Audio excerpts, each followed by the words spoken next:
Всем привет и добро пожаловать на мой канал! Если вы здесь впервые, меня зовут Алина, и я помогаю тем, кто учит русский язык как иностранный, заговорить на нем более уверенно и естественно.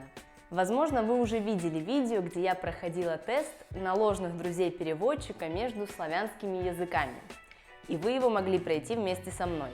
Сегодня же я хочу продолжить эту тему, только затронуть чуть более отдаленный от русского язык английский и посмотреть, что интересного есть между ними. Напоминаю, что если вам нужны субтитры, вы их можете активировать, нажав на кнопку внизу. А мы начинаем. И первое, что хотелось бы рассмотреть, это слово ноутбук. Многие из вас знают, что мы называем ноутбуком, учитывая, что с английского это переводится как тетрадь, блокнот. Итак, ноутбук – это компьютер, который можно переносить.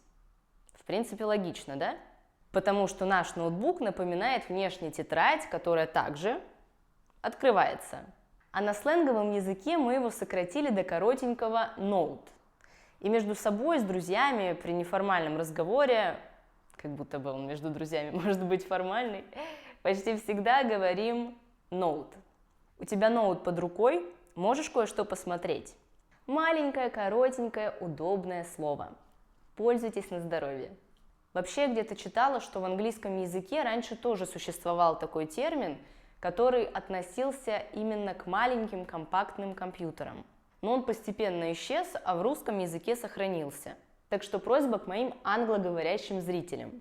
Напишите, пожалуйста, было ли у вас на самом деле такое понятие, и было бы вам понятно, что мы имеем в виду, когда говорим ноутбук. Дальше у нас будет мини-круговорот из ложных друзей-переводчика. Надеюсь, вы не запутаетесь. Итак, слово «сериал», которое созвучно с английскими хлопьями.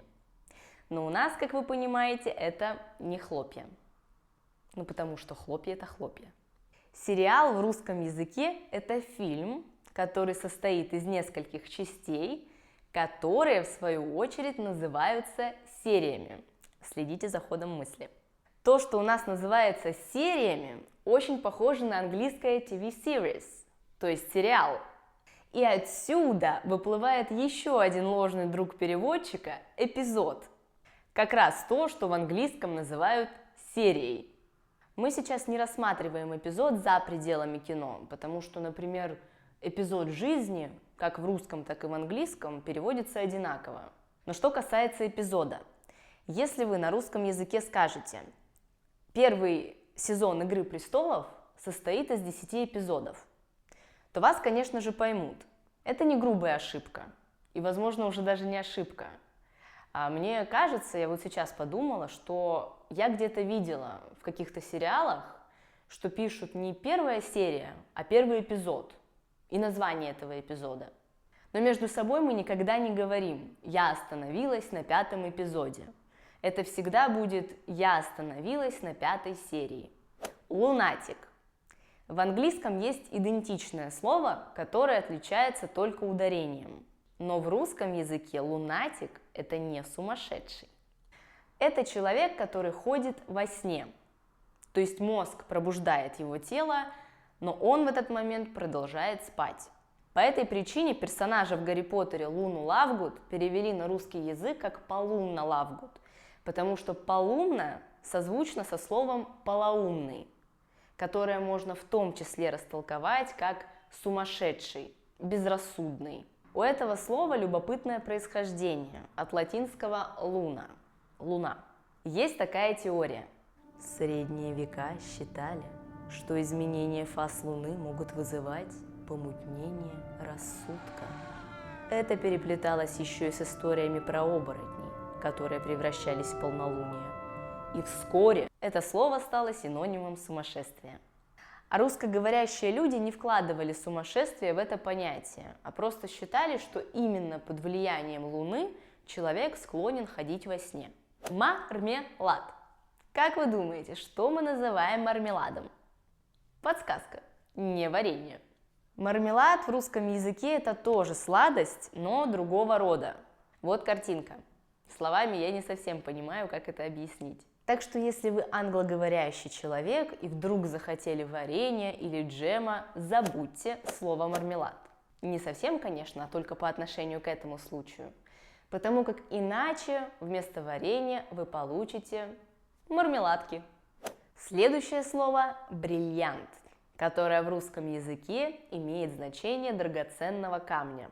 И это существительное, в отличие от английского прилагательного brilliant, которое переводится как гениальный, потрясающий, блестящий. Я же не итальянка. Все-таки общее между этими словами что-то есть, не так ли? Поскольку бриллиант тоже блестящий. Но и в данном случае блестящий – это не то, что блестит, а синоним тех слов, которые я назвала. Потрясающий, великолепный, замечательный и так далее. Магазин. Уверена, многим это слово знакомо, потому что это место, в которое мы ходим практически каждый день. Место, где мы совершаем покупки. И место, в котором мы в том числе можем купить журналы. Слово «аккуратный», которое тоже очень похоже на английское слово, и складывается ощущение, что у них одинаковые значения. Но в списке ложных друзей переводчика так не бывает. Аккуратным называют человека, который склонен к чистоте и порядку. Человека бережного, старательного, осторожного. Или на улице, когда вы идете с кем-то и видите камень, через который человек может споткнуться и упасть. И вы ему говорите: аккуратно, не споткнись, в значении осторожно, не споткнись. С английского же мы переводим это слово как точный, достоверный, правильный. Так что если вы хотите сказать, что, например, перевод был корректным или информация была достоверной, не используйте слово «аккуратный», потому что это неправильно, и, скорее всего, вас не поймут. Следующее слово – это бисквит. Бисквит в русском языке – это не печенька, а вид кондитерского теста, из которого обычно готовят торты, кексы, рулеты и прочие сладости. Понятия немного похожи, в том смысле, что и в русском, и в английском бисквит – это сладость, которую, к тому же, в обоих случаях надо выпекать. Слово это вообще в обоих языках заимствовано из французского. Но в момент, когда оно пришло в русский язык, термин для печенья уже существовал. Поэтому этим словом начали называть вот эту воздушную выпечку.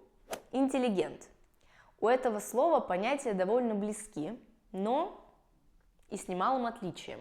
С английского языка это слово переводится как «умный», «интеллектуальный». В русском же языке слово «интеллигент» используется в более широком смысле и описывает человека образованного, не просто умного, воспитанного и культурного.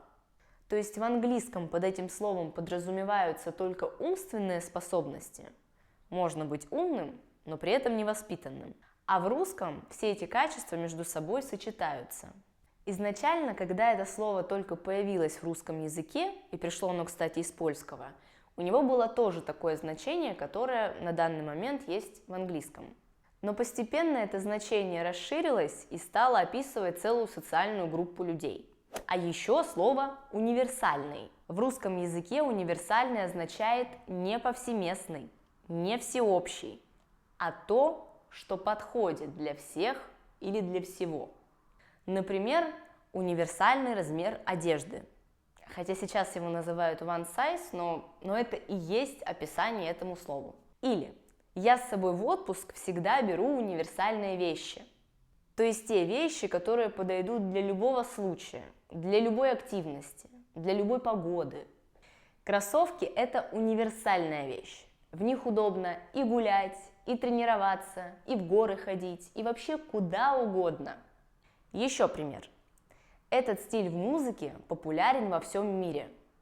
Он везде, он распространен во всем мире. В то время как в нашей компании это универсальная песня. Она подходит для любой вечеринки. Английское слово – это про широкую распространенность, а русское – про то, что подходит всем. И последнее слово на сегодня – это директор. Я, кстати, помню, очень долго не осознавала, что директор в английском и в русском – это разные вещи. Итак, то, что в английском – директор, в русском – режиссер. Директор в русском – это руководитель или начальник предприятия, учреждения или учебного заведения. То есть это тоже должность, которая, однако, с кинематографом ничего общего не имеет. И мы подошли к концу. Знали ли вы эти слова? Путались ли в них при переводе? Пишите об этом внизу. И также, если вам есть чем дополнить этот список, с радостью почитаю ваши варианты. Если вам понравилось это видео, ставьте лайк и не забывайте подписываться на канал.